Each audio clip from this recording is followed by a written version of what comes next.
നമസ്കാരം. ഇന്ന് 2024 ജൂലൈ 27 ശനി. ദേശാഭിമാനി മുഖപ്രസംഗം. അവതരണം രമ്യ മനോജ്. വിനോദസഞ്ചാരത്തിന് പുത്തനുണർവാകും സൂ സഫാരി പാർക്ക്.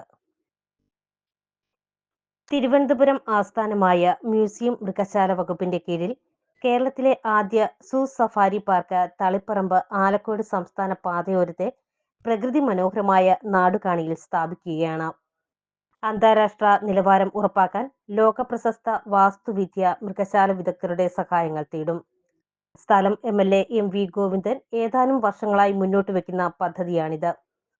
പല നിലയിൽ അതിനായി കടലാസുകൾ നീക്കുകയും ചർച്ചകൾ നടത്തുകയും ചെയ്തു. അദ്ദേഹത്തിന്റെ മുൻകൈയിലും സാന്നിധ്യത്തിലും മുഖ്യമന്ത്രി പിണറായി വിജയൻ അടിയന്തരമായി വിളിച്ചു ചേർത്ത വകുപ്പ് മന്ത്രിമാരുടെ കൂടിയാലോചനയിലാണ് ഏതാണ്ട് എല്ലാ കുരുക്കുകളും അഴിഞ്ഞത്. മന്ത്രിമാരായ K Rajan, P Prasad, K Saseendran, chief secretary doctor V Venu എന്നിവർ പങ്കെടുത്തു. മൃഗശാലകൾ ഇല്ലാത്ത കണ്ണൂർ ജില്ലയിലാണ് സംസ്ഥാനത്ത് പ്രഥമ സൂ സഫാരി പാർക്ക് പണിയുന്നതെന്ന പ്രത്യേകതയുണ്ട്. ആവശ്യമായ ഭൂമി മ്യൂസിയം മൃഗശാല വകുപ്പിന് രേഖാപരമായി കൈമാറിയാൽ സർവേ ഏറ്റെടുക്കുകയും ഏജൻസികളെ ചുമതലയേൽപ്പിച്ച് വിശദ പദ്ധതി രേഖ തയ്യാറാക്കുകയുമാണ് ആദ്യപടി. ഡൽഹിയിൽ നിന്ന് കേന്ദ്ര മൃഗശാല അതോറിറ്റിയുടെ അനുമതി ലഭിക്കുകയും വേണം. സൂ സഫാരി പാർക്കിന് മൃഗങ്ങളെയും വിചിത്ര ജീവികളെയും സംസ്ഥാനത്തെ തിരുവനന്തപുരം, തൃശൂർ മൃഗശാലകളിൽ നിന്ന് കൊണ്ടുവരാം. കൂടാതെ കൈമാറ്റ സംവിധാനത്തിലൂടെ രാജ്യത്തെ പ്രശസ്തങ്ങളായ ഇതര മൃഗശാലകളിൽ നിന്ന് എത്തിക്കാനുമാകും. അത്യുത്തര കേരളത്തിന്റെ വിനോദസഞ്ചാര ഭൂപടത്തിൽ നാഴികക്കല്ലായി മാറുന്ന സൂ സഫാരി പാർക്കിന് പ്ലാന്റേഷൻ കോർപ്പറേഷന്റെ ഉടമസ്ഥയിലുള്ള 250-ലധികം ഏക്കർ ഭൂമി വിട്ടുനൽകും. കൃഷിവകുപ്പ് റവന്യൂ വകുപ്പിന് അനുവദിക്കുന്ന ഭൂമി ഉടൻ മ്യൂസിയം മൃഗശാല വകുപ്പിന് കൈമാറി റവന്യൂ വിഭാഗം ഉത്തരവിറക്കുമെന്ന് മുഖ്യമന്ത്രി യോഗത്തിൽ നിർദ്ദേശിച്ചു. വിനോദസഞ്ചാര മേഖലയിൽ വൻ മുതൽക്കൂട്ടാകുന്നതിനാൽ അതിവേഗം പൂർത്തിയാക്കാനാണ് ലക്ഷ്യമിടുന്നത്. നാടുകാണിക്ക് എസ്റ്റേറ്റിലെ പ്രകൃതി സമ്പത്ത് അനുകൂല ഘടകമാണ്. അത് പരമാവധി പ്രയോജനപ്പെടുത്തും. തലസ്ഥാനത്തും തൃശൂരിലും മൃഗശാലകൾ ഉണ്ടെങ്കിലും കേരളത്തിൽ സഫാരി പാർക്കുകളില്ല.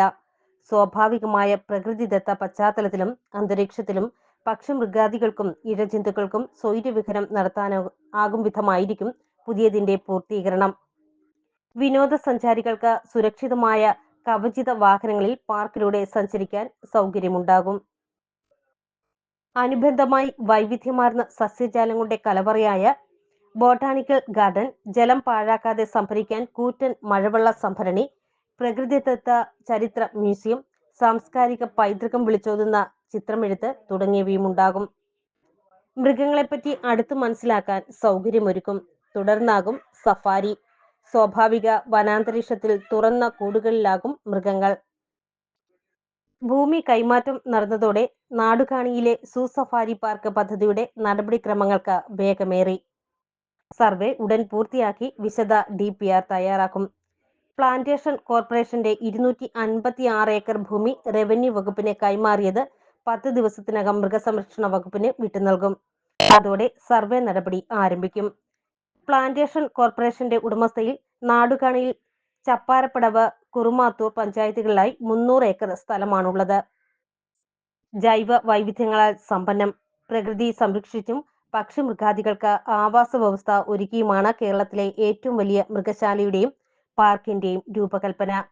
മലബാറിലെ ടൂറിസം രംഗത്ത് വലിയ മുതൽക്കൂട്ടാകുന്ന സഫാരി പാർക്ക് വേഗം പൂർത്തിയാക്കാനാണ് ലക്ഷ്യമിടുന്നതെന്ന MV ഗോവിന്ദൻ MLAയുടെ വാക്കുകൾ പ്രതീക്ഷാ നിർഭരമാണ്. ദേശാഭിമാനി മുഖപ്രസംഗം ഇവിടെ പൂർണ്ണമാകുന്നു. നന്ദി, നമസ്കാരം.